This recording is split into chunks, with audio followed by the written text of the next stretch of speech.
नहीं हो सकते। कि इट मीन्स कि आज आपने अगर यहाँ पर इफ बनाया और आइडेंटिफायर के अंदर आपने अगर इफ बना दिया तो ये रॉन्ग माना जाएगा। इट मीन्स क्योंकि यहाँ पर इफ जो है वो एक कीवर्ड है, तो कीवर्ड को कभी आइडेंटिफायर नहीं बना सकते। अगर आपने यहाँ पे ए बनाया, बी बनाया, सी बनाया, किसी का नेम पास कर दिया, किसी भी जगह का नेम पास कर दिया तो वो वैलिड है। लेकिन अगर आपने किसी कीवर्ड को एज आइडेंटिफायर डिफाइन किया तो वो चीज़ आपकी रॉन्ग मानी जाएगी। इट मीन्स क्योंकि कीवर्ड को हम कभी भी किसी वेरिएबल या किसी ऑब्जेक्ट की तरह ट्रीट नहीं कर सकते क्योंकि रिजर्व वर्ड्स होते हैं। लेकिन आइडेंटिफायर यूजर जनरेटेड होते हैं, यूजर अपनी मर्जी से बनाता है, इसलिए हम उसे किसी भी टाइप से यूज में ले सकते हैं। तो किसी ऑब्जेक्ट को हम कहते हैं आइडेंटिफायर। आइडेंटिफायर के बाद हमारा नेक्स्ट एक टॉपिक यूज में आता है। आइडेंटिफायर के बाद थर्ड कांस्टेंट यूज में, थर्ड जो टोकन यूज में आते हैं उस टोकन को हम कहते हैं कांस्टेंट। लेकिन कांस्टेंट को समझने से पहले हम इसी में ही एक छोटा सा टॉपिक और समझना चाहते हैं। उस टॉपिक के अंदर हमारा एक टॉपिक यूज में आ रहा है जिसे हम कहते हैं वेरिएबल। कांस्टेंट से पहले ही हमारा एक ऑब्जेक्ट एक टॉपिक यूज में आ रहा है, उस टॉपिक को हम कहते हैं वेरिएबल। वेरिएबल का मतलब ये होता है कि वेरिएबल एक्चुअल में एक ऐसे ऑब्जेक्ट होते हैं जो डिफरेंट टाइप की वैल्यू को होल्ड करते हैं। क्योंकि जब हम कोई प्रोग्राम बनाते हैं तो प्रोग्राम बनाने के बाद यूजर उस प्रोग्राम के अंदर वैल्यू को इनपुट कराता है। लेकिन जब किसी प्रोग्राम को वैल्यू पास की जाएगी, इनपुट की जाएगी, तो वैल्यू को इनपुट कराने के लिए, उस वैल्यू को होल्ड करने के लिए जिस ऑब्जेक्ट का यूज होगा उसे हम कहते हैं वेरिएबल। अगर किसी प्रोग्राम में वेरिएबल नहीं है तो प्रोग्राम कभी बनेगा ही नहीं। तो वेरिएबल का मतलब होता है कि named variable whose value can be used as process during program run are called the variable. कि ऐसे ऑब्जेक्ट जिनकी वैल्यू को हम किसी प्रोग्राम के अंदर प्रोसेस करने के लिए या किसी प्रोग्राम के वैल्यू को स्टोर कराने के लिए यूज में लेते हैं, तो उसी ऑब्जेक्ट को हम एक्चुअली क्या कहते हैं, वेरिएबल कहते हैं। फॉर एग्जांपल कि अभी मैंने आपको समझाया था कि यहाँ पर मैंने अगर 10 डाला तो 10 मेरे लिए एक वैल्यू है, ठीक है। अब इस 10 के अंदर अगर मैंने यहाँ पर ए बनाया, अब मैंने ए बना दिया तो ए यहाँ पर एक वेरिएबल है, इस ए को हम क्या मानेंगे, वेरिएबल मानेंगे। क्यों? क्योंकि ये ए हमारी वेरिएबल भी है और इसी वेरिएबल को हम एक्चुअल में आइडेंटिफायर भी कहते हैं। क्योंकि ये ए क्या कर रहा है, इस 10 को होल्ड कर रहा है कि अगर हमें इस प्रोग्राम की वैल्यू स्टोर करानी है तो ये जो वैल्यू है वेरी डायरेक्ट यूज में नहीं आ सकती। इस वैल्यू को स्टोर कराने के लिए हमें इस वेरिएबल का यूज करना पड़ेगा। फॉर एग्जांपल हमें अगर दो नंबर को ऐड करने का कोई छोटा सा प्रोग्राम बनाना है तो 2 नंबर को ऐड करने के लिए प्रोग्राम बनाया। उस प्रोग्राम के अंदर मैंने यहाँ पर 10 लिखा या 20 लिखा और यहाँ जाकर मैंने a प्लस बी लिखा। तो अगर मैं मैथ्स के अंदर वर्किंग कर रहा हूँ तो मेरे को सिर्फ वैल्यू पास करानी है, वैल्यू को प्लस करना है। लेकिन अगर मैं इस प्रोग्राम को बनाना चाहता हूँ तो प्रोग्राम बनाने के लिए मैंने यहाँ पे a के अंदर 10 पास किया, b के अंदर 20 पास किया, यहाँ जाकर c equal to a plus B लिखा और c equal to a plus B लिखने के बाद प्रिंट स्टेटमेंट में मैंने c को प्रिंट करा दिया। तो ये मेरा एक प्रोग्राम बन गया। अब इस प्रोग्राम के अंदर मैंने यहाँ पर a के अंदर 10 पास किया तो 10 यहाँ पर एक वैल्यू है, 10 एक्चुअल में क्या है, वैल्यू है। तो 10 किस में स्टोर हो जाएगी, इस a में स्टोर हो जाएगी। 20 यहाँ पर एक वैल्यू है, 20 किस में स्टोर हो रही है, इस b में स्टोर हो रही है, तो 20 यहाँ पे b में स्टोर हो जाएगी। नीचे जाएंगे c equal to a plus B, तो अगर हम चाहे तो 10 प्लस 20 b कर सकते थे तो एक लाइन प्रोग्राम बन जाता, लेकिन वो हमारा फिक्स स्टेटमेंट हो जाता कि हम यहाँ पे हमें बार बार चेंज करना पड़ता। तो वेरिएबल के थ्रू यूज करते हैं तो यहाँ पर जब ये प्रोग्राम चलेगा तो फर्स्ट केस में इंटरप्रेटर जब प्रोग्राम को रीड करेगा तो यहाँ पर जाने के बाद वो a के अंदर 10 स्टोर करेगा, b के अंदर 20 स्टोर करेगा। देन यहाँ जाने के बाद c equal to a plus B में जाएगा तो इस a में क्या स्टोर हो जाएगा, 10, इस b में स्टोर हो जाएगा 20। तो 10 प्लस 20 और कितना है 30, तो c में क्या आ जाएगा 30, और जैसे आप c को प्रिंट कराएंगे तो रिजल्ट आ जाएगा 30। तो इसका मतलब ये हो गया कि यहाँ पर a और b एक्चुअल में एक वेरिएबल है जो वैल्यू को होल्ड करते हैं। तो वेरिएबल एक्चुअल में एक ऐसे ऑब्जेक्ट होते हैं जो किसी भी यूजर के थ्रू पास की गई वैल्यू को होल्ड करते हैं या स्टोर करते हैं, तो उसी ऑब्जेक्ट को हम कहते हैं वेरिएबल। लेकिन जब हम वेरिएबल का यूज करते हैं तो वेरिएबल का यूज करते समय हमारे सामने एक टॉपिक आता है डायनेमिक टाइपिंग। इसी वेरिएबल के बाद एक टॉपिक आ रहा है डायनेमिक टाइपिंग।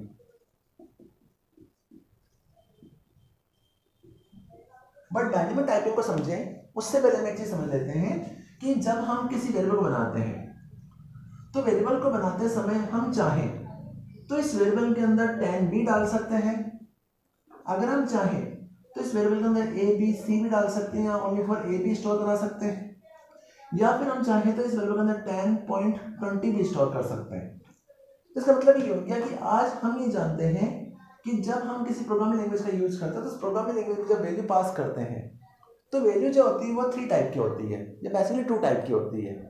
या तो हमारी वैल्यू अल्फाबेट टाइप की होती है या फिर हमारी वैल्यू न्यूमेरिकल टाइप की होती है। अब अल्फाबेटिकल टाइप में आप ए से लेकर जेड का यूज करते हैं और न्यूमेरिकल केस में आप 0 से लेकर 9 का यूज करते हैं। इट मीन्स कि हमेशा जब किसी प्रोग्रामिंग किसी भी टूल का यूज होता है, किसी मशीन का यूज होता है, तो उस मशीन में जब वैल्यू पास होती है तो वैल्यू पास करते समय हमारी वैल्यू के हमारे 2 कॉन्सेप्ट चलते हैं। उन 2 कॉन्सेप्ट में या तो आप अल्फाबेटिकल वैल्यू का यूज करते तो आप ए से लेकर जेड कॉन्सेप्ट का यूज करते। इट मीन्स आपको कोई नेम लिखना है तो आपने अजय लिखा, तो अजय के अंदर ए जे ए वाई एक्चुअली एक अल्फाबेट है, बट ये अल्फाबेट आए कहाँ से हैं? वो आए तो इसी सीरीज में से हैं, तो आपने किस कॉन्सेप्ट का यूज किया? अल्फाबेटिकल कॉन्सेप्ट का यूज किया। अगर आपने कोई नंबर लिखा तो आपने नंबर लिखा तो 1 भी इसके बीच में से आ रहा है, अब 1 2 3 लिखा 123 लिखा तो वो भी इसके बीच में से आ रहा है। इट मीन्स आपका कॉन्सेप्ट हमेशा नंबर चल रहा है।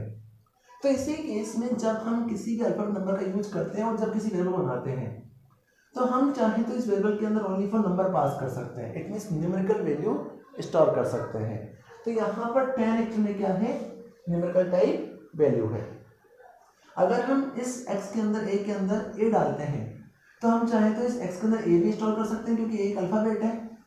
और हम ये जानते हैं कि अगर हम इस 10 पॉइंट के आगे पॉइंट लगाते हैं तो ये फ्लोट वैल्यू या डेसिमल वैल्यू बन जाती है, जिसमें यहाँ नंबर टाइप ही होता है बट वो डेसिमल वैल्यू मानी जाती है। तो 10.20 वैल्यू है, तो ये भी हम इस x के अंदर स्टोर कर सकते हैं। तो हम चाहे तो x के अंदर नंबर भी डाल सकते हैं, अल्फाबेट भी डाल सकते हैं, डेसिमल वैल्यू भी प्लेस कर सकते हैं। तो जब आप किसी प्रोग्राम को बनाते हैं तो प्रोग्राम को बनाते समय पाइथन में जब किसी वेरिएबल को डिक्लेयर किया जाता है, वेरिएबल जब बनाया जाता है, तो वेरिएबल बनाते समय आप कभी भी पाइथन में ये मेन चीज़ है कि जब हम पाइथन के अंदर किसी वेरिएबल में वैल्यू पास कराते हैं तो वेरिएबल के अंदर वैल्यू पास करते समय ये कभी भी डिफाइन नहीं करते हैं कि उस वेरिएबल में किस टाइप की वैल्यू जा रही है। इसका मतलब ये है कि जब प्रीवियस लैंग्वेजेस जैसे C++ या जावा का जब यूज़ होता था तो इन वाली लैंग्वेजेस के अंदर जब किसी वेरिएबल को हम डिक्लेयर करते थे प्रोग्राम बनाते समय ओल्ड लैंग्वेज में, तो अगर हमने यहाँ पर ए बनाया जैसे वेरिएबल, लेकिन इस वेरिएबल को बनाने से पहले, इस वेरिएबल को डिक्लेयर करने से पहले हमें यहाँ पर INT लिखना कंपलसरी था in case of C language. अगर आप C++ का यूज़ कर रहे हैं या जावा का यूज़ कर रहे हैं तो इन तीनों केसेस में आप जब किसी वेरिएबल को डिक्लेयर कर रहे हैं तो वेरिएबल को बनाने से पहले आपको ये बताना पड़ेगा कि पर्टिकुलर वेरिएबल में हम किस टाइप वैल्यू को स्टोर कर रहे हैं। अगर आपने यहाँ पर INT लगा दिया तो INT लगाने का मतलब ये हो गया कि आप इस ए के अंदर हमेशा नंबर ही स्टोर कर सकते हैं। इट मीन्स आप इसके अंदर ओनली फॉर नंबर पास करेंगे। लेकिन अगर आपने इस ए में नंबर की जगह आपने अगर अल्फाबेट पास कर दिया तो ये एरर जनरेट करेगा, ये एरर आएगी। क्यों आएगी? क्योंकि हमने यहाँ पर जो वेरिएबल डिक्लेयर किया है उस वेरिएबल को हमने इंटीजर टाइप बना रखा है। तो इंटीजर टाइप बनाने की वजह से आप इसके अंदर सिर्फ अल्फाबेट नहीं डाल सकते, आप इसमें से नंबर ही स्टोर कर सकते हैं। तो इस ड्रॉबैक को सॉल्व करने के लिए, इस ड्रॉबैक को हटाते हुए, आज जब हम किसी पाइथन के अंदर किसी वेरिएबल बनाते हैं तो वेरिएबल को बनाते समय कभी भी उस वेरिएबल के आगे ये डिफाइन नहीं करते हैं कि वेरिएबल हमारा किस टाइप का बनाया जा रहा है। तो अगर आप इस ए के अंदर 10 डालोगे, अगर आप इस वेरिएबल के अंदर 10 स्टोर करेंगे तो 10 स्टोर करने मतलब ये हो गया 10 यहाँ पे नंबर है, 10 एक्चुअली में नंबर है, तो ये ए जो वेरिएबल है वो बाय डिफॉल्ट अपने आप नंबर टाइप बन जाएगा। अगर आप इस ए के अंदर ABC पास करेंगे, अल्फाबेट पास करेंगे, तो अल्फाबेट पास करने के बाद ये वेरिएबल हमारा बाय डिफॉल्ट अपने आप स्ट्रिंग टाइप बन जाएगा। अगर हम इस वेरिएबल के अंदर 10.20 पास करते हैं तो जैसे 10.20 पास करोगे तो ये वेरिएबल हमारा फ्लोटिंग टाइप या फ्लोट टाइप बन जाएगा। तो इसी कॉन्सेप्ट को एक्चुअली हम क्या कहते हैं? डायनेमिक टाइपिंग कहते हैं। डायनेमिक टाइपिंग का मतलब ये होता है कि the variable pointing to a value of certain type can be made point to value different type is called dynamic typing. इसका मतलब ये हो गया कि एक वेरिएबल को हम चाहें तो एक ही वेरिएबल को अंदर डिफरेंट टाइप की वैल्यू में आइडेंटिफाइड कर सकते हैं, यूज में ले सकते हैं। तो इसी टाइपिंग को हम कहते हैं डायनेमिक टाइपिंग। इट मीन्स कि पाइथन में कभी भी किसी वेरिएबल को बनाते समय यह डिफाइन नहीं किया जाता है, यह बताया नहीं जाता है कि उस वेरिएबल के अंदर हम किस टाइप वैल्यू को ही स्टोर करेंगे। तो इसी कॉन्सेप्ट को हम कहते हैं डायनेमिक टाइपिंग। तो डायनेमिक टाइपिंग कॉन्सेप्ट ये हो गया कि variable pointing to a value of certain type. It means कि पर्टिकुलर जो वेरिएबल है वो उसी टाइप की वैल्यू को यूज में ले रहा है जिस टाइप की वैल्यू उसमें पास की जा रही है। Can be made two point to value of different type, it is called dynamic typing, जिससे हम उस वेरिएबल के अंदर दूसरी वैल्यू पे स्टोर कर सकते हो। जैसे उसमें वैल्यू डालेंगे वो अपने आप उसमें चेंज हो जाएगा। कैसे होता है इस चीज़ को हम छोटा सा एग्जांपल के थ्रू समझते हैं। फॉर एग्जांपल जैसे मैंने यहाँ पर x बनाया, मैंने यहाँ पर 10 पास किया और यहाँ प्रिंट कराते समय मैंने यहाँ पर x को प्रिंट करा दिया। अब आगे जाके मैंने इस x के अंदर 10.20 पास किया और यहाँ प्रिंट स्टेटमेंट के अंदर वापस से x का प्रिंट कराया। अब यहाँ जाकर मैंने x के अंदर वापस से आगे जाके मैंने x के अंदर यहाँ पर हेलो डाल दिया और प्रिंट स्टेटमेंट के अंदर यहाँ पर x को प्रिंट कराया। तो अभी इस प्रोग्राम का ध्यान से देखेंगे तो इस प्रोग्राम के अंदर सबसे पहले मैंने यहाँ पे x बनाया, इस x के अंदर मैंने यहाँ पर 10 डाला। तो मुझे पता है कि 10 एक नंबर है, तो एक नंबर किस में आ जाएगा, इस x में आ जाएगा। इसका मतलब ये x किस टाइप का बन गया, नंबर टाइप बन गया। तो जैसे हम x को प्रिंट करें तो आंसर क्या आएगा, 10 आएगा। इट मीन्स x हमारा वेरिएबल वही है बट एक ही वेरिएबल को हम डिफरेंट टाइप से यूज कर पा रहे हैं। जैसे आप नीचे जाएंगे, आपने यहाँ पर x के अंदर 10.20 पास किया तो पता है कि यहाँ पॉइंट लगा हुआ है, डेसिमल वैल्यू है। तो इस x में क्या आ जाएगा, ये किस टाइप का बन जाएगा, फ्लोट टाइप बन जाएगा। और फ्लोट टाइप बनने के बाद आप इस x के अंदर जब वैल्यू प्रिंट कराओगे तो 10.20 प्रिंट होगा। वापस नीचे गया, यहाँ पर जाके x के अंदर हमने हेलो डाल दिया। अब हेलो यहाँ पे एक स्ट्रिंग है, एक अल्फाबेट है, अल्फाबेट वैल्यू वर्ड है। तो जैसे x में वैल्यू आई तो ये हमारा स्ट्रिंग टाइप, जिसे हम नेक्स्ट क्लास में देखेंगे, कांस्टेंट के बेस पर स्ट्रिंग बन जाएगा। जैसे इस x स्ट्रिंग टाइप बन गया, प्रिंट करा आपने x को तो x की वैल्यू क्या आ जाएगी, हेलो आ जाएगी। तो इसी कॉन्सेप्ट को हम कहते हैं डायनेमिक टाइपिंग। लेकिन बेटा अगर यही चीज अगर हम इस पाइथन लैंग्वेज के अलावा C++ या जावा में करते तो ये चीज हमारे लिए पॉसिबल नहीं थी। वो एरर जनरेट करता, क्यों, क्योंकि उस वाले केस में अगर आप यहाँ x को बनाते तो x को बनाते समय आपको यहाँ पर आईडेंटिटी लिखना पड़ता, यहाँ फ्लोट लिखना पड़ता, यहाँ स्ट्रिंग आपको लिखना पड़ता, तो आप इस वैल्यू को यूज में ले सकते थे। इसीलिए C++ और जावा के अंदर डायनेमिक टाइपिंग का कोई कॉन्सेप्ट नहीं चलता है, जबकि पाइथन के अंदर यहाँ पर एक कॉन्सेप्ट चलता है। इसीलिए पाइथन इस कॉन्सेप्ट को प्रोवाइड किया हुआ है कि डायनेमिक टाइपिंग का मतलब होता है कि किसी भी वेरिएबल को डिक्लेयर करते समय कभी भी यह बताया नहीं जाता है कि उस वेरिएबल में हम किस टाइप की वैल्यू को स्टोर कर रहे हैं।